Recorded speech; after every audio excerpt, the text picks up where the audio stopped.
আসসালামু আলাইকুম। Welcome to my channel Shobha handicrafts. আমি শামীমা আমির শোভা।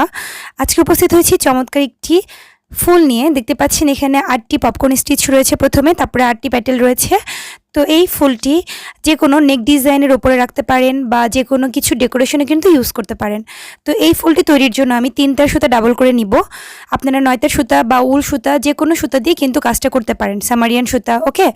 আর এই সুতার সাথে ম্যাচ করে আমি হুক নিয়ে নিচ্ছি 0.90 মিলিমিটার হুক। আপনারা যদি 9টার সুতা নেন সেক্ষেত্রে 9টার সুতার সাথে ম্যাচ করে হুক নেবেন। লাগছে একটি কাটার, সুতা কাটার জন্য। আর সুতাগুলো হাইড করার জন্য কাজ শেষে আমার একটি সুই লাগবে, সেটা হচ্ছে এটার মাথাটা কিছুটা বড় থাকবে। হ্যাঁ, তো এবার আমরা ম্যাজিক সার্কেল করে নিব। তো এই যে ম্যাজিক রিংটা কিভাবে করতে হয় একটু লক্ষ্য করবেন। আঙ্গুল এভাবে পেঁচিয়ে নিচ্ছি সুতাটা। হ্যাঁ, ছোট যে পার্টটা মানে লেজের যে পার্টটা সেটা কিন্তু এভাবে পড়ে থাকবে। তো সেটার ভেতর দিয়ে আমি হুকটা ঢুকাই দিয়ে এভাবে করে সুতাটা অল্প একটু বের করে নিব। ঠিক আছে, স্লিপ নট করলে আমরা পুরোটাই কিন্তু বের করে নিতাম, বাট স্লিপ নট এটা হবে না, এটা হবে ম্যাজিক রিং। তাই আমি জাস্ট অল্প একটু বের করে হুক দিয়ে এভাবে করে আটকে রেখেছি।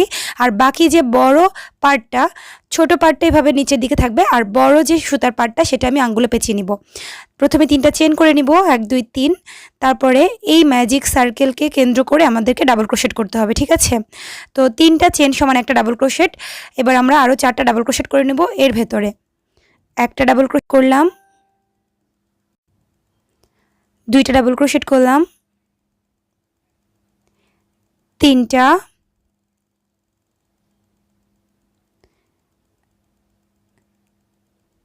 এবার এভাবে করে যদি চাপি আমরা তাহলে কিন্তু এটা ছোট বড় করা যাবে। ঠিক আছে, আরেকটা ডাবল ক্রোশেট করলাম, এটা 4 নম্বর ডাবল ক্রোশেট, কিন্তু ওই যে 3টা চেন ছিল ওটা আমরা 1 নম্বর ডাবল ক্রোশেট হিসেবে ধরেছিলাম, তাই টোটাল 5টা ডাবল ক্রোশেট হলো।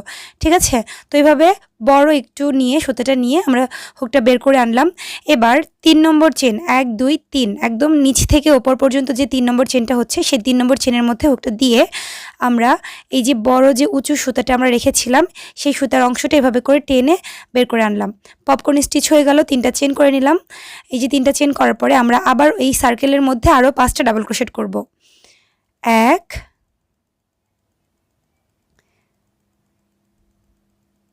2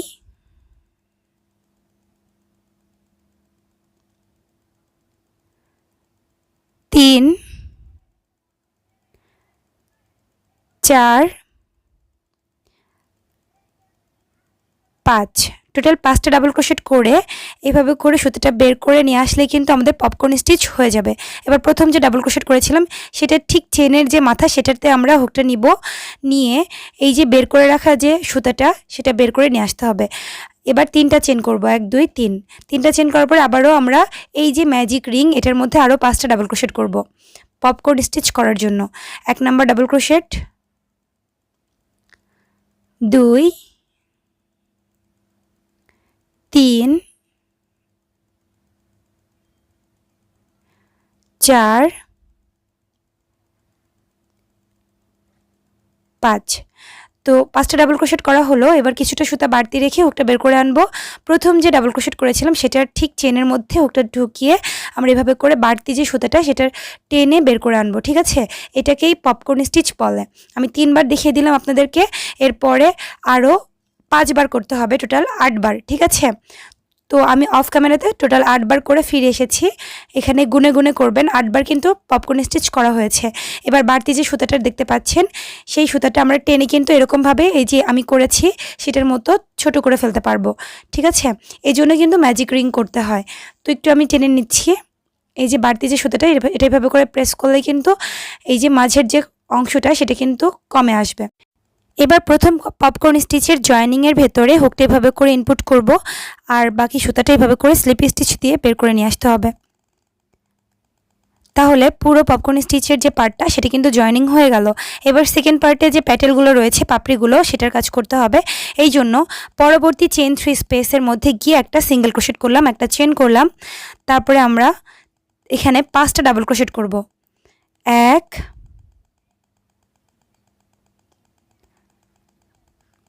2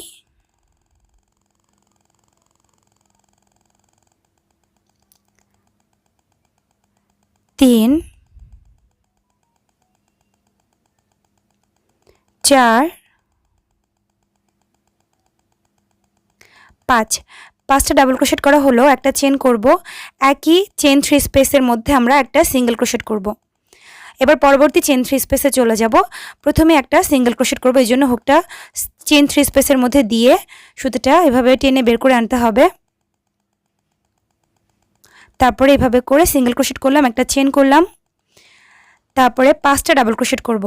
1 2 3 4 5। তারপরে আবারও একটা চেন করতে হবে, একটা সিঙ্গেল ক্রোশেট করতে হবে। একটা চেন করলাম, এবার চেন 3 স্পেসের মধ্যে একটা সিঙ্গেল ক্রোশেট করলাম। এবার তারপরের যে চেন 3 স্পেস সেখানে চলে যেতে হবে। এই যে ফাঁকা ঘরটাতে দেখতে পাচ্ছেন, এখানে সিঙ্গেল ক্রোশেট করব, একটা চেন করব, তারপরে আবারও আমরা 5টা ডাবল ক্রোশেট করব। 1 2 3 4 5।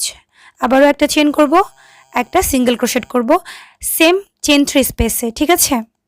তো এভাবে করে কিন্তু টোটাল 8 বার আমাদেরকে রিপিট করতে হবে, কেননা 8টা প্যাটেল তৈরি করতে হবে। তো অফ ক্যামেরাতে আমি 8টা প্যাটেল তৈরি করে ফিরে এসেছি, একটা সিঙ্গেল ক্রোশেট দেওয়া রয়েছে।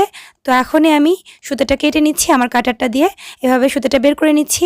এবার এই যে এখানে যে ফাঁকা অংশটা দেখতে পাচ্ছেন, এখান দিয়ে আমরা হুকটা দিয়ে সুতোটা পেছনের দিকে নিয়ে যাব।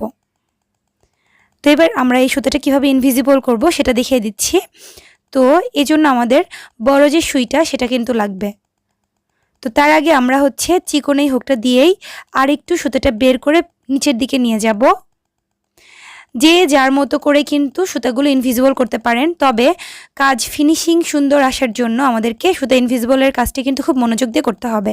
তো এই জন্য এই যে মোটা সুইটা আমি নিচ্ছি, নিয়ে বিভিন্ন স্টিচের মধ্য দিয়ে দিয়ে সুতাটা এভাবে বের করে নিয়ে আসতে হবে, ঘুরিয়ে ঘুরিয়ে বের করতে হবে যেন এই সুতাটা আর পরবর্তীতে খুলে না যায়, ঠিক আছে?